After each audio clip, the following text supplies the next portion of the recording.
What's up, everybody? Do you sometimes feel like you just keep pushing yourself and you just don't know when is enough? Well, you've come to the right place because in today's episode, Danny and I are going to be talking about when is enough. Welcome to the Existential Stoic podcast. This is episode 117. I'm Randy. That's my buddy Danny. How you doing, Danny? Doing well, Randy. What's up?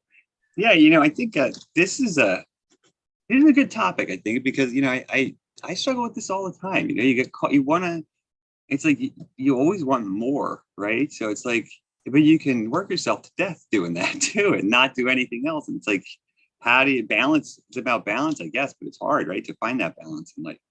Oh, it's our innate nature to kind of want more because if we didn't, we would just kind of sit around and do nothing, and then we would probably just stare at the sun and get eaten by some other animal. Yeah, Yeah, maybe. absolutely. But it's something that I struggle with on a regular basis. And like Yeah, one of the biggest motivators, initially, the biggest motivator for me was like wanting more. Like I thought that yeah, obtaining these things like money and all these other things was going to give me happiness. So initially, that's what it was. Now it's a fear of losing momentum. Like that's one of the biggest motivators for me right now. Is like I've worked so hard to build up all this momentum to get where I am, and I'm terrified that if I take my foot off the gas pedal, it's all going to go back to nothing. So that's where you I am know, right now. no, I get those though. Because I think the wanting more. I think is especially too when you're starting out when you don't have those things.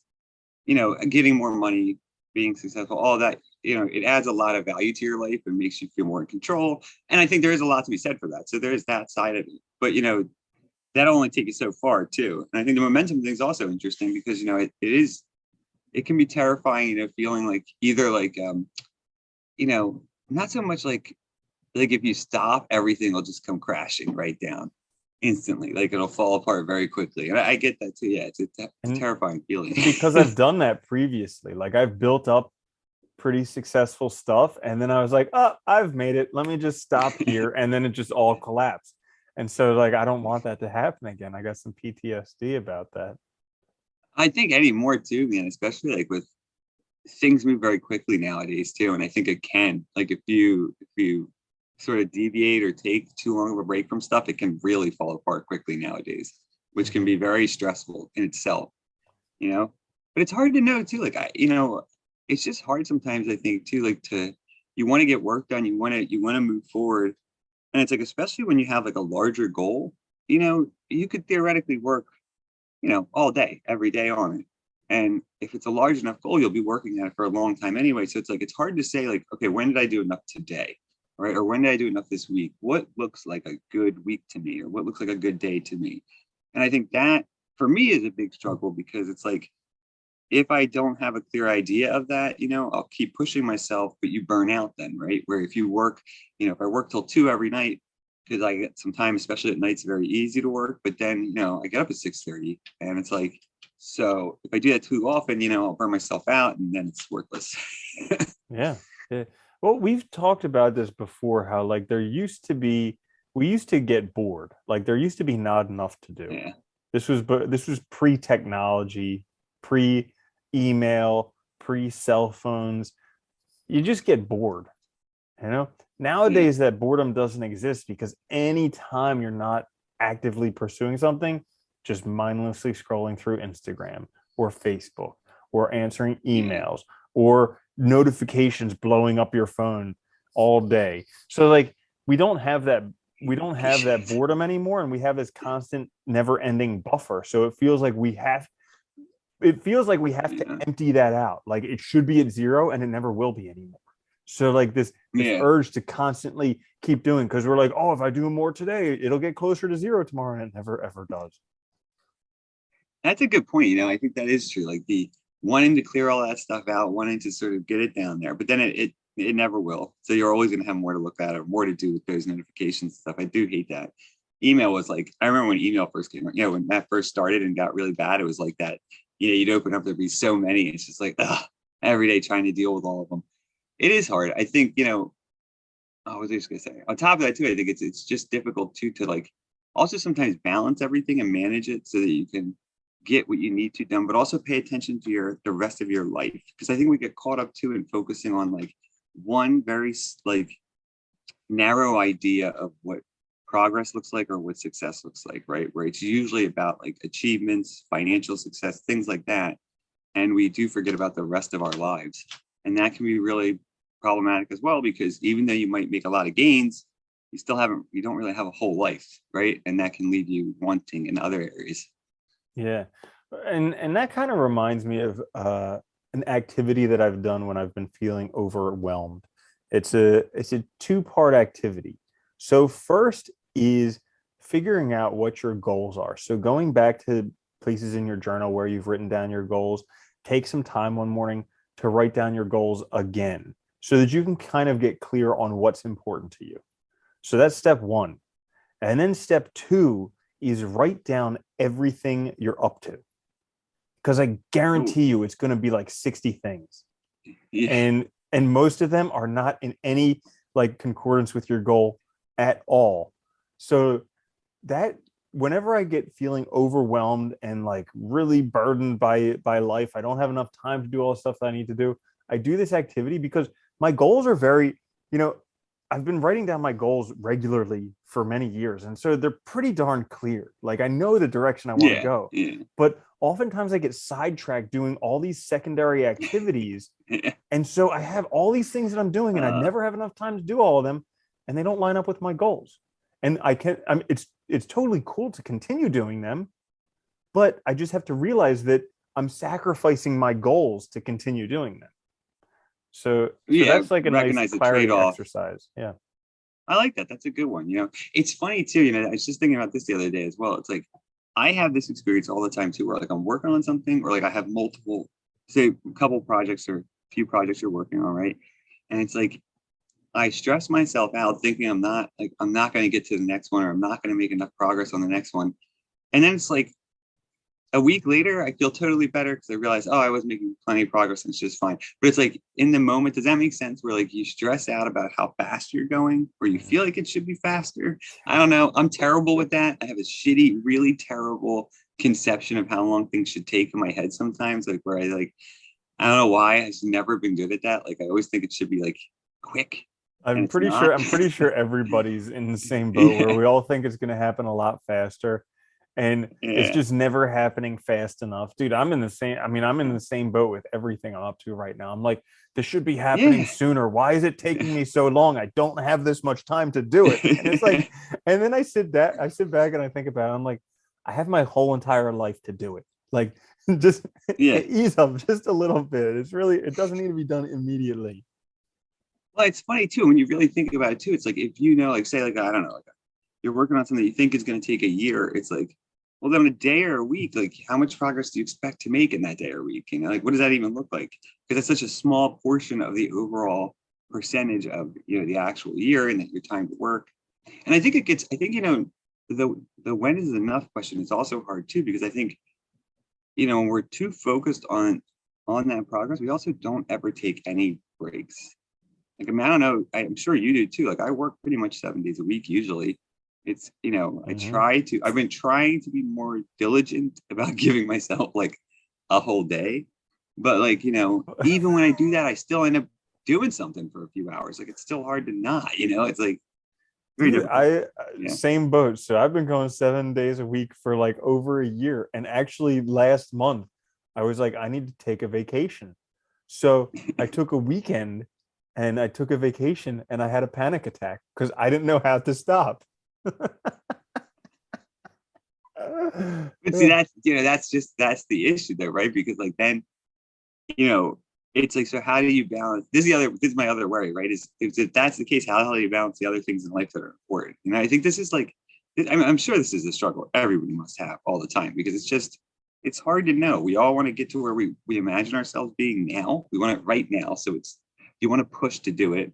You want to be in that, wherever that sweet spot is, you think, but it's always going to be more challenges and more problems anyway. And it's just, yeah, it's really difficult.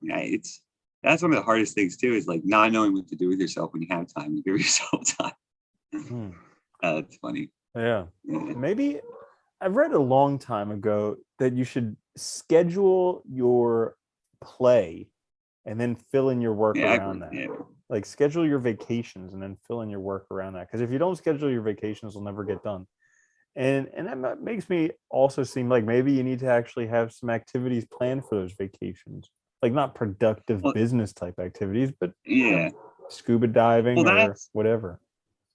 something fun that you enjoy. That's usually where like that's when I find that I do my best in enjoying that time is like, if I plan a hike or if I plan to go take pictures or something or whatever, or plan to spend time with somebody, like you set that time aside, it's scheduled in, you know what you're doing.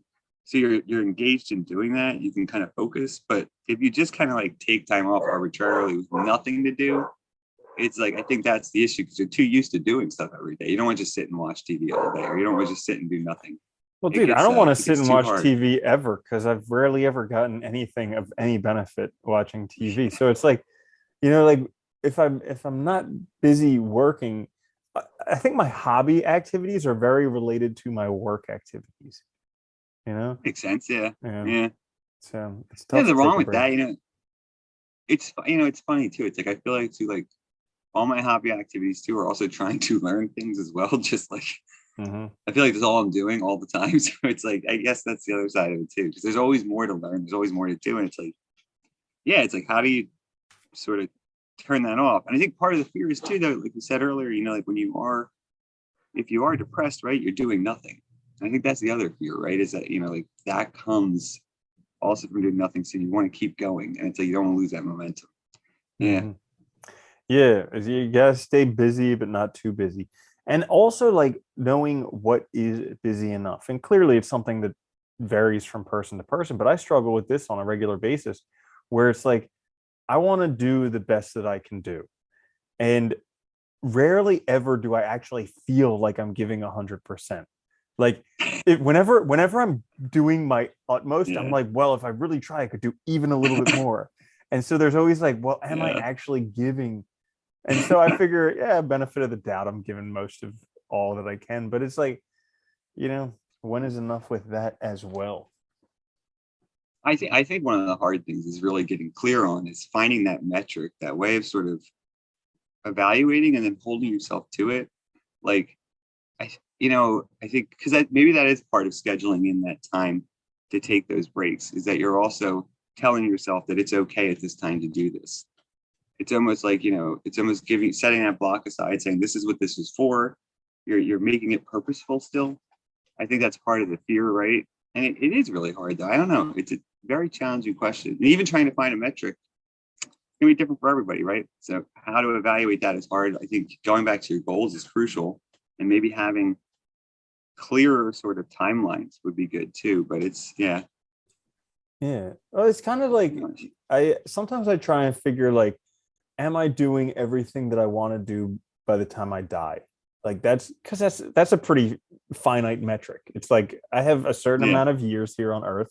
I have a certain amount of time to do what I actually want to do. I don't know how long Uh-huh. that's going to be, but am I on course to complete everything that I want to do? And so Yeah. I can, while I can answer yes, on the same hand, I still try and do more. Though I think that's also like that fear too of though, like, what if there is something else that I need, that I would, because every choice you're making the choice between things, saying no to something. And it's like, so you get to that point where like you are accomplishing a lot and then you're afraid that maybe, oh my God, what if there's something else I need to do? Because I might regret that as well. Dude, Yeah. okay, so here's a great example. Okay, COVID was like such a great experiment because everything was closed. So like you couldn't go to bars, It you was. couldn't go to restaurants, you couldn't go to malls, you couldn't do anything. Everything was closed. So what were your options? You basically stay home. Maybe you could go out for a walk, maybe you can meet somebody outside. But like basically you didn't have much options.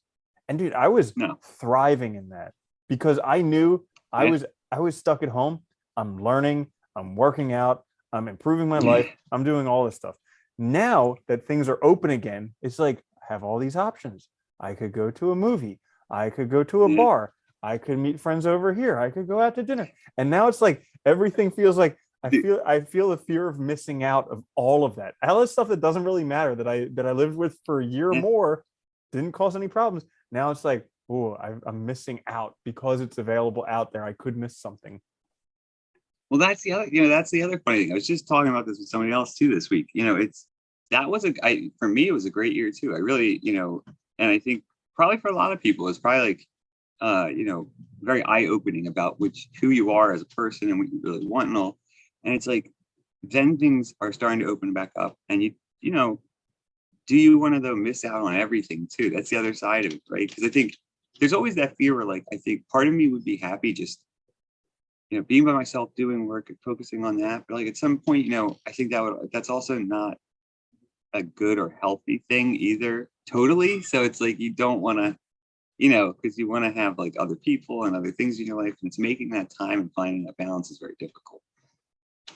It really is, I think, and I think it's, and maybe, I mean, like maybe it is about scheduling time, like making that time so that like this is what I'm doing with this friend, or we're going to do this, like kind of scheduling it, but giving yourself that balance is so hard.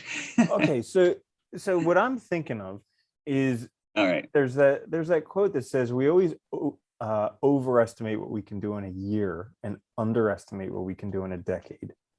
And so Yeah. like the last time that I sat down and I really took a look at what I was focusing on and my goals, and then all the stuff that I was doing, I saw that I was doing a ton of stuff, but really I chose three things that I was like, if I do these three things every day, this day's a success. And those three things together probably took about 5 or 6 hours of my day. So if I do those three things every day, my day's a success. And I think that's kind of a helpful activity, like to look out 10 years. Because if you just look at a year, it's too short-sighted. You're going to assume you can Yeah. do too much stuff. But if you go out 10 years, that's a lot of time to do this stuff. So 10 years from now, how old are you 10 years from now? Where do you want to be living? Who do you want to be living with? What do you want to be doing for a job? What do you want to be doing for fun? What do you want your life to look like? All of that, visualize that. And then out of that, pick out 3 daily habits you can have that'll get you there, and make those the most important things. And if you get that stuff done in the day, your day's a success. The rest is just cherries on top. Actually, I really like that too, because it's funny. That's the other funny thing, is that when you look at, like, a year does seem like a long time, I think, to a lot of people, but it's really not. And I think I was thinking about, I don't know, this is just me personally, but I think one of the things that we always mistake, I guess, is the time it takes in the beginning to become, sort of develop the skills you need, and how fast you'll progress later in the middle when you have those things developed. And it's like, I think that's one of our biggest stumbling blocks, is we think like, oh, I should be doing this in a year, but really it's like, well, if you're just getting the baseline, the things you need to be able to do it well, or to, whatever you're working on, then really in year probably 2, 3, 4, you'll be really accomplishing a lot. But it's that first year is probably not going to be as much of a success as you think. You're really kind of like course correcting or changing things. You ever think of, obviously like a big change in life or something, but I like that idea though. Yeah, maybe that is it. Maybe we just need to kind of like really sort of use that prioritization, figure out what is the main things I'm interested in, and just focus on that. And then I still think probably schedule time for other things that are outside of that. Maybe that would work. Yeah. Because I can look at area after area in my life where I think it's not happening soon enough. And really, I've been working on it for less than a year or two. So like, yeah, that's always it, right? It's always the case. Yeah. It's always everything is like, and it's funny too, because, it's like, I think the other issue is too, it's like you have even if a project that doesn't take that long, like there's also everyday life that gets in the way, or other things come up that you want to do. So it's like, and recognizing that every one of those choices is probably extending out what you're working on a little longer to make it happen, because you're taking time away. And I think it's the biggest frustration in life, right? We only have so much time. Can't do everything. Yeah. So, and that's a good point, is that we can't do everything. We can only do a fixed supply of things. So kind of looking at it like, if my life, I can only do 1 or 2 things, maybe even one thing. Yeah. What is enough? What's enough for me? Am I already doing it? That's another question that's worthwhile looking at, because like a lot of the classic philosophers always considered uh, death to be of utmost importance. And like, Yeah. when Socrates was about to drink the tea, they're like, how come we're not preparing for your death? And he's like, I've been preparing my whole life for it. Like, I don't need to do anymore. But it's kind of Yeah. looking at your own life, like, are you ready for death? And granted, it probably won't happen soon. Hopefully not. It may, hopefully you have a long time left, but there's no way to tell. Yeah. So like, are you complete in life? Have you done enough? Or are you putting off your life because you think, oh, I can do this in retirement, or I'll do it next year, or something like that? Yeah, that's a good question too, and trying to kind of get it down to what are those few things that really matter to you. I think it's helpful anyway too, because I think a lot of times when we struggle with these things too, we're getting pulled in too many directions, and I think for a lot of people, it's like that feel of like needing to either, the obligations that are put on you by others and everything, and all of that sort of pressure and stuff from the outside that kind of pulls you in a million different directions and can really slow your progress on what you want. So identifying what you really want and recognizing that you can't do everything, and kind of whittling things down to the point where you're really focused on what you want and starting to kind of really, curate or build that life that's right for you. This is what we all want, right? Well, it's like you're just saying there, build that life that's right for you. So to thy own Yeah. self be true. So you have to be true to Damn yourself, right. build your own life. I can tell you from experience, and I say this Yeah. on like every episode, I spent the first 35 years of my life pleasing everybody else and making my Yeah. life perfect for everybody else. And I became miserable. And then I changed direction and started living a life for Mhm. me, and life is wonderful. Yeah, it's a big, it's funny. It's like and it's so easy to do because it seems, especially when you're younger and all, it seems right at the time, but then you realize like, oh crap, this isn't really for Everybody me. tells you, go to Yeah, school, get a yeah, good job, get married, buy a house, go yeah, into debt, all this stuff. Everybody tells you, and guess what? Everybody's wrong. yeah. You're the only The only person person that who's could really right. be right. Yeah, Yeah. yeah, exactly. Yeah, I like that. That's good. That's a good point. Yeah, I think that's it. I think it's also too. I think recognizing that it's something, I think it's something you're going to start. I mean, I think it's something everybody who's really focused on trying to live their best life and really interested in doing things and learning more. It's something you're going to struggle with forever too. I think that's just also part of it, is accepting the fact that like that you have to stop sometimes and you can't do everything in a day. That's just it. I think that's like, maybe a big part of it. So here's another handy hint. Is a while back I was reading a book on Charlie Munger, who's Warren Buffett's business partner, and a lot of people say he's like the smartest thinker for a long time. Well, he loves reading biographies. So I was like, if this genius is reading biographies, I better start reading biographies. So I've been reading a lot of biographies recently. And they're fun. Yeah, Yeah, and so the new Will Smith biography is great, and you're reading it it is good. now. I've read it, and it's like it's awesome because it, number one, very well written book, awesome story. Everybody knows Will Smith, and he's done incredible things. But also, it goes to show that even though he's accomplished everything that everybody thinks that they want, he still encounters all of the life problems that we Yeah, encounter. So like, I think it's a really good read for anybody, just to see that like these, if you think you money and fame and all these things are going to make you the perfect spouse, are going to make you happy, nah, read the book.